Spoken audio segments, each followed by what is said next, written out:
WhatsApp, hope आप सब बहुत बढ़िया होंगे।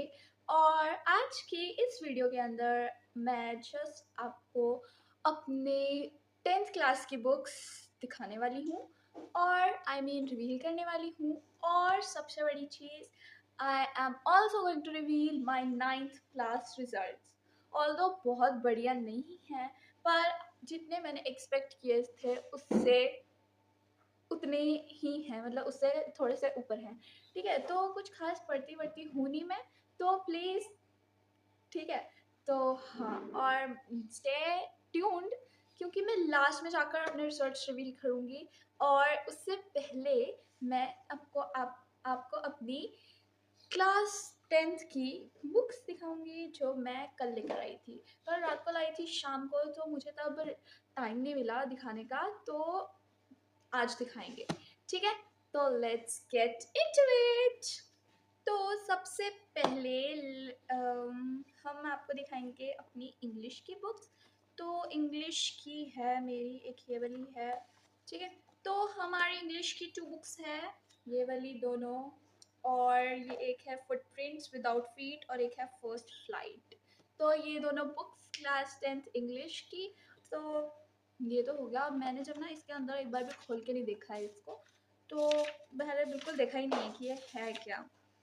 ठीक है, यहाँ पे कुछ चैप्टर्स हैं शायद, a letter to God, long walk to freedom, ऐसे करके कुछ चैप्टर्स हैं।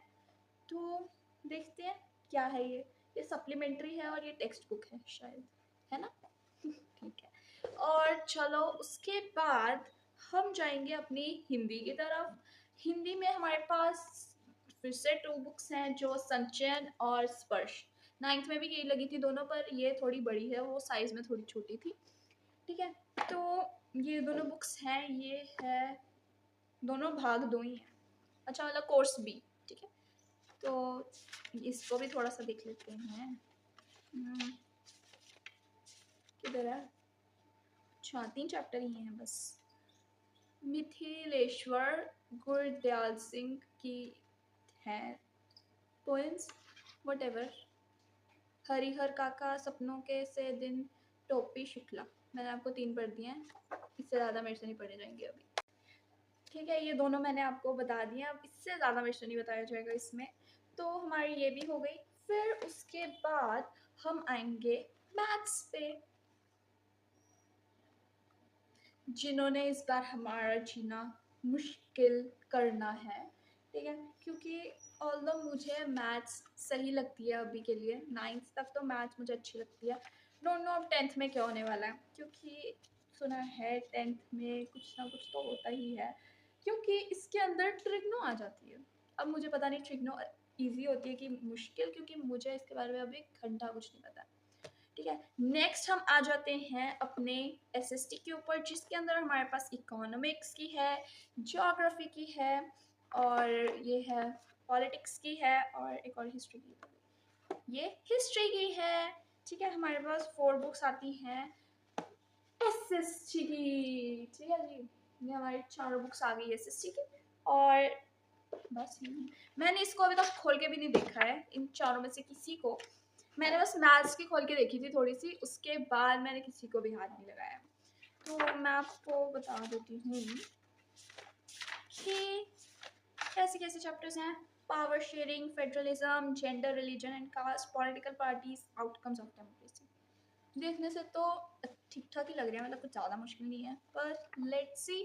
क्योंकि जो ये है ना, सिविक्स या पॉलिटिक्स है ना, ये मुझे थोड़ी ठीक ठाक लगती है, मतलब आ जाती है मुझे इजीली। तो डोंट नो कैसी है ये अब इस बार की, बाकी देखते हैं। और हिस्ट्री जो है के अंदर आएंगे rise of nationalism in Europe, nationalism in India, फिर आएगा making of global world, the age of industrialisation, print culture and modern world. ये हैं हमारे हिस्ट्री की बुक्स।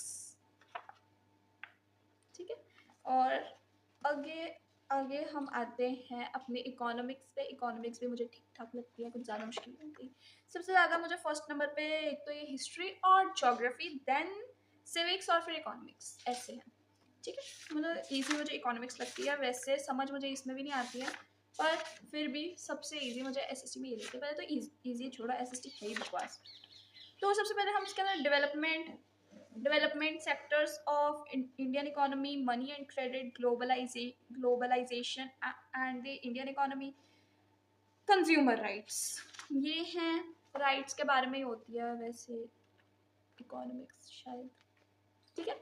और फिर उसके बाद हम अपनी ज्योग्राफी पे, ये ज्योग्राफी की बुक है, इसके अंदर का देख लेते हैं क्या कुछ है इसके अंदर इस बार, क्योंकि 9th में ज्योग्राफी ठीक ठाक थी, एक क्लाइमेट वाले चैप्टर में और ड्रेनेज वाले चैप्टर में पंगा डाला था, बाकी तो मुझे सारा आता था।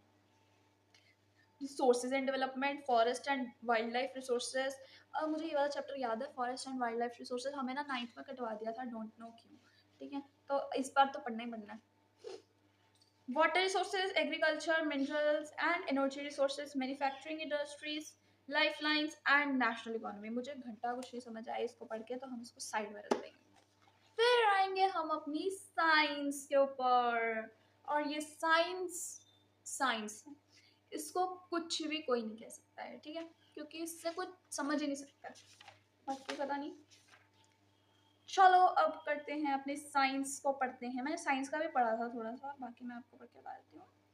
क्या सबसे पहला chapter chemical and equations, acids bases and salts, metals and non metals, carbon and its compounds.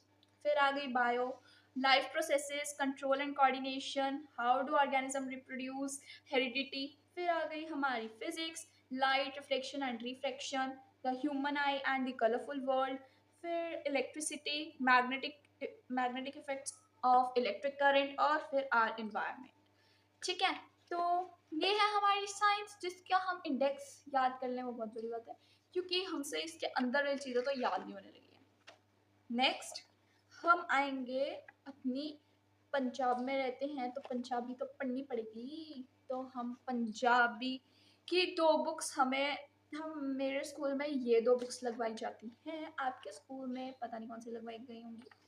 तो हम इसके अंदर जो एक सहितमाला है और एक वनगी है, तो इसके अंदर हमारी सबसे पहले आती है कविता भाग और वार्तक भाग, इसके अंदर आएगी हमारी कहानी आएगी, कहानी भाग और एकांगी भाग, ठीक है। तो ये सारे आपकी बुक्स हैं मेरी अभी तक की। मैंने अभी तक पंजाबी और हिंदी ग्रामर परचेज़ नहीं की हैं, क्योंकि वो शॉपकीपर के पास ही नहीं थी, तो वो कहते हैं आप एक बार ही बता देना कौन से राइटर की चाहिए आपको, तो हम मंगवा देंगे। तो मैंने कहा ओके, क्योंकि जो ग्रामर होती है ना वो 9th और 10th की सेम होती है ना, कि हाफ सिलेबस 9th में कराते हैं, हाफ 10th में, तो मैंने 9th में ली ही नहीं है कोई भी ग्रामर, देख रहे हो, ठीक है। तो 9th में कोई भी ग्रामर नहीं ली मैंने, और कभी उससे फ़ोटोज़ मंगवा ली, कभी उससे फ़ोटोज़ मंगवा ली, ऐसे किया है, ठीक है। तो ये था, और इस बार वो कहते हैं आपने 9th में नहीं लिए, मैंने कहा नहीं ली है, आप अभी दे दो, 10th में तो लेनी पड़ेगी, इसलिए अभी लेने गई थी, वो कहते मेरे पास है नहीं। So yes friends, it's time for my percentage reveal. तो मेरी परसेंट बनी है 91%, ऑल्दो ठीक है, ओके, ठीक है। तो 91% बनी है, और इसके अंदर let me tell you, English में मेरे 92, और मैथ्स में मेरे 94.5, एसएसटी में मेरे 82, एसएसटी बहुत कम है मेरी, 82, साइंस में भी 82, और साइंस में 81, 81.5 मीन्स 82 ही हो गया। फिर उसके बाद पंजाबी में 97, और हिंदी में 99, ठीक है। तो ये परसेंटेज बनी है, इसकी टोटल बनती है 91, ठीक है। तो ठीक है, ओके ओके। तो आज की वीडियो के लिए बस इतना ही, बाकी मिलते हैं नेक्स्ट वीडियो के अंदर। Bye bye.